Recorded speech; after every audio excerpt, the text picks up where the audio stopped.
नमस्कार साथियों, आशा करते हैं आप सभी अच्छे होंगे। मैं सुरेंद्र स्वागत करता हूं आपका लक्ष्य 910+ में। आज हम एक नई वैकेंसी के बारे में बात करने जा रहे हैं जो कि बिहार कर्मचारी चयन आयोग मतलब बिहार एसएससी की तरफ से आई है। अब इसके अंदर क्या क्या पोस्ट रहने वाली है, क्या आपका क्राइटेरिया रहेगा सिलेक्शन का, कितनी एजेंशियल क्वालिफिकेशन चाहिए, क्या आप एग्ज़ाम सेंटर में किताबें लेके जा सकते हैं नहीं, अगर जा सकते हैं तो कौन सी किताबें, क्या सिलेबस है, सारी चीज़ें हम इस वीडियो में जानेंगे वन बाय वन। तो चलिए शुरू करते हैं और आप इस वीडियो को एंड तक ज़रूर देखिएगा। तो सबसे पहले हम ये जान लेते हैं इसकी जो वैकेंसी है ये स्टार्ट कब से होगी, मतलब फॉर्म आप कब से फिल कर पाएंगे। तो 14 अप्रैल 2022 14 तारीख से आप इस फॉर्म को फिल करना स्टार्ट कर सकते हैं और आवेदन की अंतिम तिथि जो लास्ट डेट रहने वाली है वो 17 मई रहने वाली है। तो 17 मई तक आपको टाइम दिया जाएगा फॉर्म फिल करने का। अब इसके बाद जान लेते हैं कि इसमें कौन कौन सी वैकेंसी है, कौन कौन सी पोस्ट हैं। अब इसके अंदर देखिए, इसके अंदर आपको सबसे पहली पोस्ट दी गई है सचिवालय सहायक की। सचिवालय सहायक की जिसमें से टोटल क्या है आपको 1360 पोस्ट है। और मैं आपको एक चीज़ और बता देना चाहूँगा, जो भी पोस्ट रहेंगी चाहे वो जर्नल की हो, ईडब्ल्यूएस की हो, एससी एसटी किसी की भी हो, 35% जो है फीमेल के लिए रिजर्व रहेगा। मतलब अगर मान लीजिए तो टोटल 1360 पोस्ट हैं, उसमें से जर्नल की 558 है, तो जर्नल में 35% जो है फीमेल के लिए रिजर्व रहने वाला है। मतलब जर्नल फीमेल जो है उनको 35% का रिजर्वेशन दिया जाएगा। मतलब स्पेशल कैटेगरी जर्नल है तो जनरल कैटेगरी का ही रिजर्वेशन 35 मिलेगा। मतलब ओवरऑल गर्ल्स को 35% का रिजर्वेशन मिलने वाला है। तो उम्मीद करते हैं आपको ये समझ आ गया होगा। अब सचिवालय सहायक के लिए आपको बस स्नातक डिग्री चाहिए, आपकी ग्रेजुएशन होनी चाहिए। डजंट मैटर आपने बीए, बीएससी, बीकॉम कुछ भी करा हो। टोटल 1360 वैकेंसी है जिसकी जर्नल की है 558 और अनुसूचित जाति की 201 है, ओबीसी की 264 है और ईडब्ल्यूएस की 136 है और पिछड़ा वर्ग की है 154। तो अब जान लेते हैं दूसरी जो वैकेंसी है वो है योजना सहायक की। योजना सहायक के लिए भी आपका स्नातक मतलब ग्रेजुएशन होना मैंडेटरी है किसी फील्ड में। टोटल 125 वैकेंसी है जिसमें से 49 जर्नल के लिए और बाकी ये रिजर्व कैटेगरी है। अब जानते हैं मलेरिया निरीक्षक के बारे में। मलेरिया निरीक्षक जिसके लिए आपको विज्ञान संयुक्त में स्नातक मतलब बीएससी मैंडेटरी माना गया है। इसके लिए टोटल 74 पोस्ट हैं जिसमें से 44 जनरल के लिए हैं और ये बाकी जो है बीच की आपको रिजर्वेशन दिया गया है। मैं आपको नोटिफिकेशन प्रोवाइड करा दूंगा सो दैट आप जो आपका ये पोस्ट का क्राइटेरिया, वैकेंसी का क्राइटेरिया, कौन सी पोस्ट मतलब कौन सी कैटेगरी के लिए टोटल कितनी पोस्ट हैं, ये सारी चीज़ें आप नोटिफिकेशन से देख पाएंगे। अब जानते हैं डेटा एंट्री ऑपरेटर।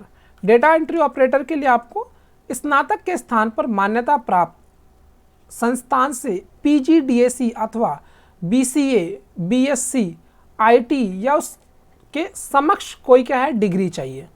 ठीक है, आपको ग्रेजुएशन के स्थान पे क्या चाहिए, ये सारी चीज़ें पीजीडीएवी से या फिर बीसीए या बीए या आईटी से क्या है आपको मान्यता प्राप्त डिग्री होनी चाहिए। देन आप इस फॉर्म को फिल कर सकते हैं और इसमें आपकी 2 पोस्ट हैं। अब अंकेक्षक के बारे में जान लेते हैं। अंकेक्षक की क्या है आपको टोटल 256 वैकेंसी दी गई है जिसमें आपको ग्रेजुएशन चाहिए मैथ्स में या फिर कॉमर्स मतलब बीकॉम करा है।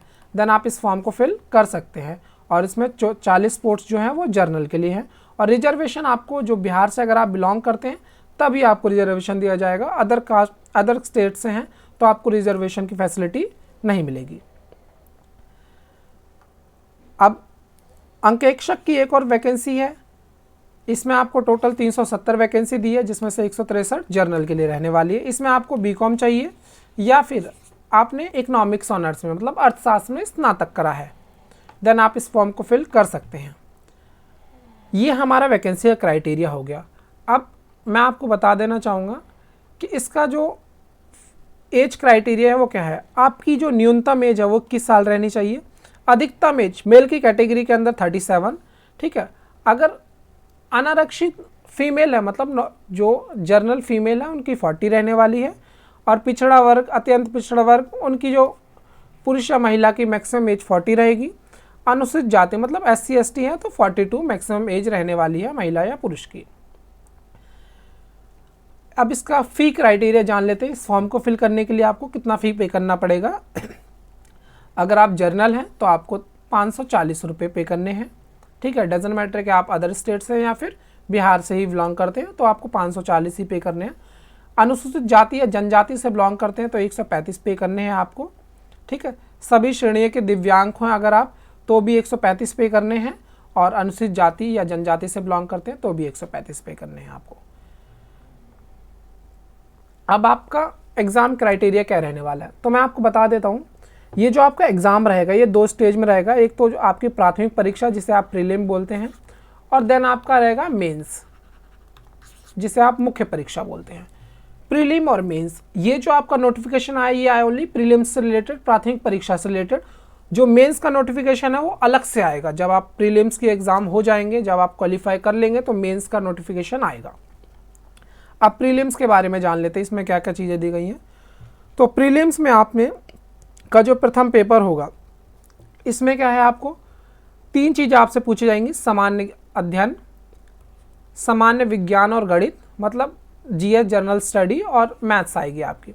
मानसिक क्षमता की जांच, मतलब आपसे इसमें बेसिकली रीजनिंग की बात की गई है कि आपसे रीजनिंग पूछी जाएगी। अब हर एक जो क्वेश्चन रहेगा, एक क्वेश्चन 4 नंबर का रहेगा, और एक क्वेश्चन गलत होने पे 1 नंबर आपका डिडक्ट किया जाएगा, मतलब काट लिया जाएगा। अब इसमें एक और फैसिलिटी आपको दी गई है, कुछ ही बिहार के कुछ एग्ज़ाम में ये फैसिलिटी दी जाती है कि आप जो पेपर हॉल होता है उसमें आप बुक लेके जा सकते हैं, 3 बुकें लेके जा सकते हैं। सामान्य अध्ययन की, गणित की और सामान्य विज्ञान की, ये 3 बुकें ले जा सकती है। बट शर्त यह है कि जो आपकी 3 किताबें हैं एनसीईआरटी, बीएसईबी, आईसीएसई इस बोर्ड द्वारा होनी चाहिए, तभी आप ये तीनों बुकें ले जा सकते हैं। बट आप अगर बुक लेके जा भी रहे हैं तो उससे आपका ही नुकसान होता है, पढ़ना फिर भी आपको पड़ेगा ही। अगर सपोज़ कुछ पूछ लिया, अगर आपको नहीं आता तो आप पेज पलटाएंगे, पेज पलटाते टाइम काफ़ी ज़्यादा समय की बर्बादी होती है। तो बुक ले जा रहे हैं, ले जाइए, बट पढ़ना फिर भी पड़ेगा आपको। अब इसमें डिटेल सिलेबस दिया गया है, वो थोड़ा जान लेते हैं। सामान्य अध्ययन में आपसे क्या क्या चीज़ें पूछी जाएंगी। सामान्य अध्ययन में बेसिकली क्या है, आपसे समसामयिक विषय, मतलब वैज्ञानिक प्रगति, राष्ट्रीय अंतर्राष्ट्रीय पुरस्कार, भारतीय भाषाएं पुरस्कार, लिपि, राजधानी, मुद्रा, खिलाड़ी या महत्वपूर्ण जो भी घटनाएं, ये सारी चीज़ें आपसे पूछी जाएंगी।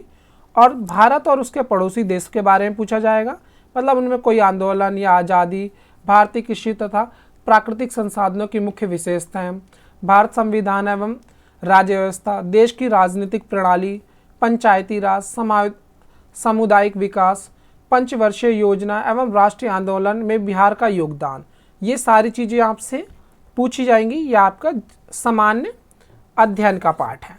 अब जो आपका दूसरा है सामान्य विज्ञान एवं गणित। अब सामान्य विज्ञान एवं गणित, इसमें भी 2 ही चीज़ें आपकी आ जाएंगी।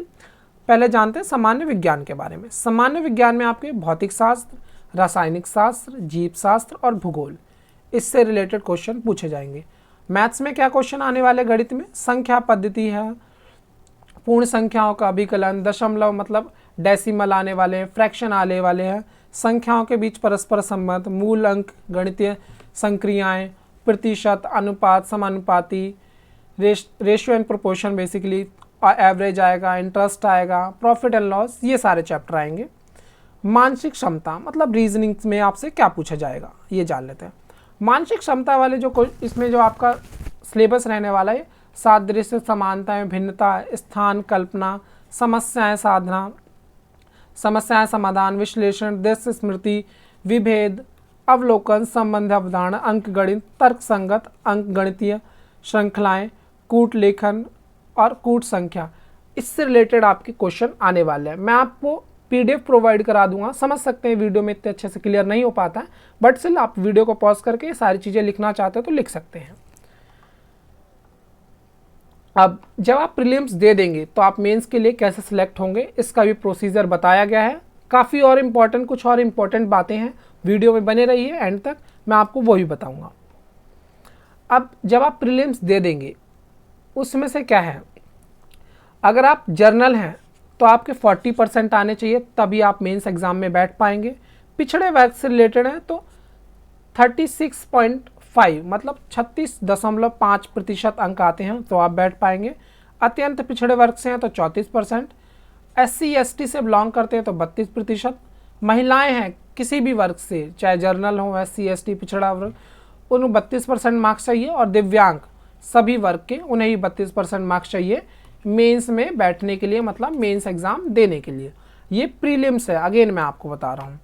हम तिथि के बारे में ऑलरेडी बात कर चुके हैं कि 17 मई लास्ट डेट रहने वाली है, 14 मई से आपके जो फॉर्म फिलिंग है वो स्टार्ट हो जाएगा। अब ये कुछ महत्वपूर्ण बातें हमने बता दी हैं आपको। अगर स्टिल समझ सकते हैं, काफ़ी सारे डाउट फिर भी होंगे, अगर आपका कोई डाउट है तो हमें कमेंट बॉक्स में मेंशन कीजिए, हम आपकी हेल्प करेंगे, डाउट को सॉल्व करने की कोशिश करेंगे। अगर आपको वीडियो पसंद आती है तो इस वीडियो को लाइक कीजिएगा, हमारे चैनल को सब्सक्राइब कीजिएगा। So thank you for watching, have a nice day, शुभ हो आपका दिन।